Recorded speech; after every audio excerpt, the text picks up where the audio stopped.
Hello दोस्तों, आप लोगों का स्वागत है हमारे चैनल टेक लवर्स पे। तो आज हम लोग बात करेंगे द एडवोकेट अमेंडमेंट बिल 2025 के बारे में। ये क्या एडवोकेट के अधिकारों के लिए खतरा है?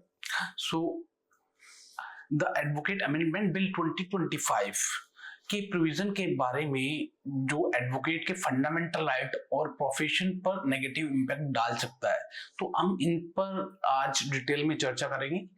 अगर आप एक एडवोकेट हैं या लॉ स्टूडेंट हैं तो इस वीडियो को जरूर देखिए, क्योंकि ये बिल आपकी प्रैक्टिस, इलेक्शन और बार काउंसिल की मेंबरशिप पर डायरेक्ट इम्पैक्ट डालने वाला है।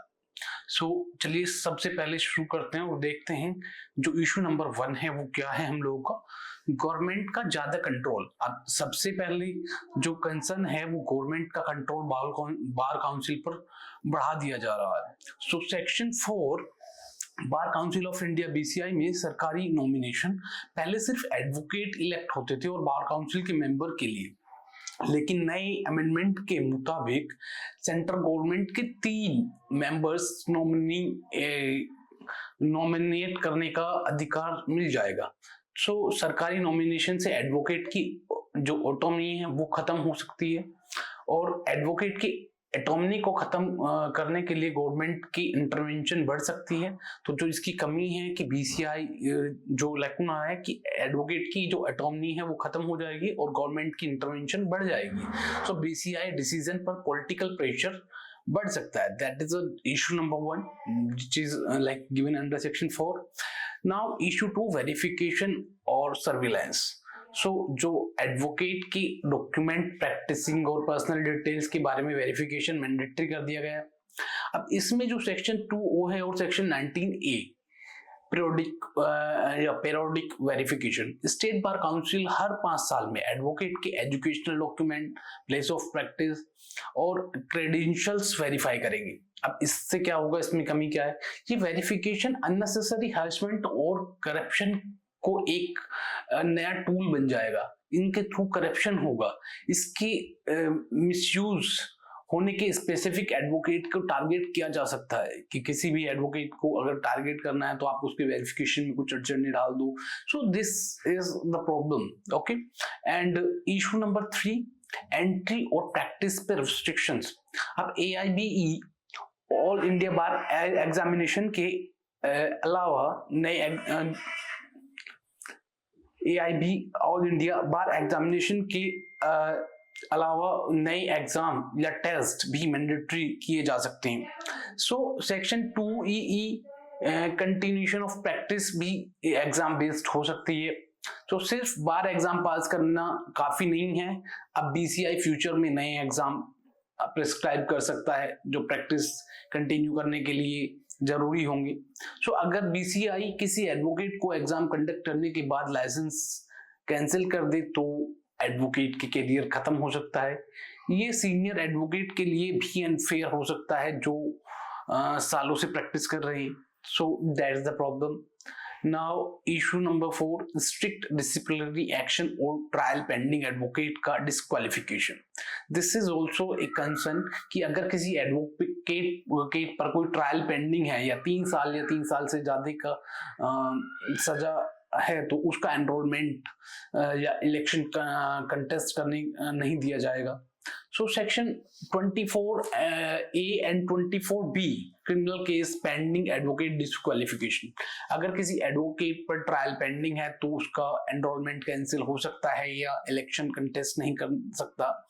सिर्फ ट्रायल पेंडिंग होना या किसी के प्रैक्टिस राइट सस्पेंड करना नेचुरल जस्टिस के खिलाफ है।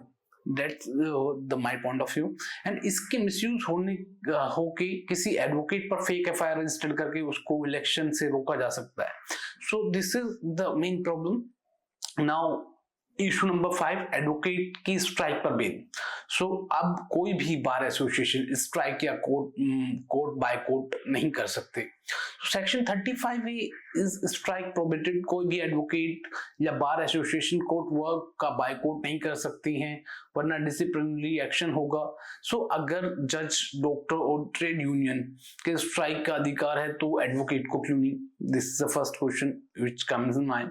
अगर गवर्नमेंट या जुडिशरी के अगेंस्ट प्रोटेस्ट करना हो तो एडवोकेट क्या करें, उनके पास क्या रेमेडी है, उनके पास कोई रेमेडी नहीं बचती। And issue number 6, mandatory bar association membership. अगर आप एडवोकेट हैं तो बार एसोसिएशन मेंबरशिप कंपलसरी हो गई है। अब आपको स्टेट बार की मेंबरशिप तो लेनी ही लेनी है, इसके अलावा आप अपनी लोकल बार की मेंबरशिप भी मैंडेटरी है। Section 33A bar association membership is mandatory. अगर आप एसोसिएशन में रजिस्टर होना होगा, वरना आप प्रैक्टिस नहीं कर सकते। तो इसके और अननेसेसरी कंप्लायंसेस बढ़ जाएंगी, आपको अननेसेसरी कंप्लायंसेस फॉलो करनी पड़ेंगी। अगर कोई एडवोकेट किसी भी बार का मेंबर ना हो तो उसकी प्रैक्टिस इलीगल बना सकते हैं। तो ये आई मीन बड़ी ही ड्रैकोनियन लॉ है एंड अनऑथराइज्ड प्रैक्टिस पे जेल। सो अगर कोई बीसीआई रजिस्ट्रेशन की प्रैक्टिस करता है तो उसको जेल हो सकती है। अगर बिना बीसीआई के करता है कोई प्रैक्टिस, सो उसको जेल हो सकती है। Under section 45 unauthorised practice punishable, illegal practice पर 1 साल की जेल और 2 लाख तक का फाइन हो सकता है।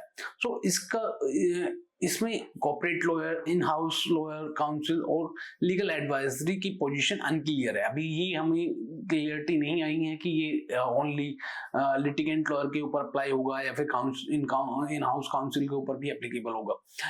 कहीं ऐसा भी ना हो कि कॉर्पोरेट फर्म और फॉरेन फर्म को इनडायरेक्टली बेनिफिट मिल जाए। So that's the thing. This is all about the Advocate Bill, Amendment Bill. So ये सब सारी चीजें हैं कि एडवोकेट की राइट्स को, लाइक एडवोकेट प्रोटेक्शन एक्ट की तो बात नहीं की जा रही।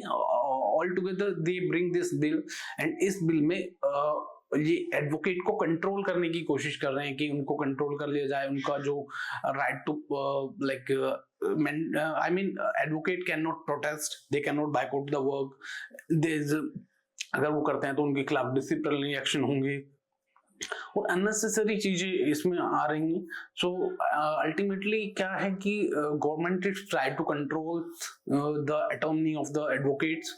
सो this is all about it. And एक ये और बात मैं कंक्लूड करना चाहूंगा कि इसमें जो लॉ है, दिस लॉज आर लाइक हम लोगों के ऊपर थोपने वाली बात है कि इस लॉ को अगर के एडवोकेट को जो आई मीन एडवोकेट प्रोटेक्शन की तो बात नहीं की जा रही कि उनको प्रोटेक्ट करना चाहिए, उनकी प्रोटेक्शन को लेकर के कुछ आपको लॉ बनानी चाहिए।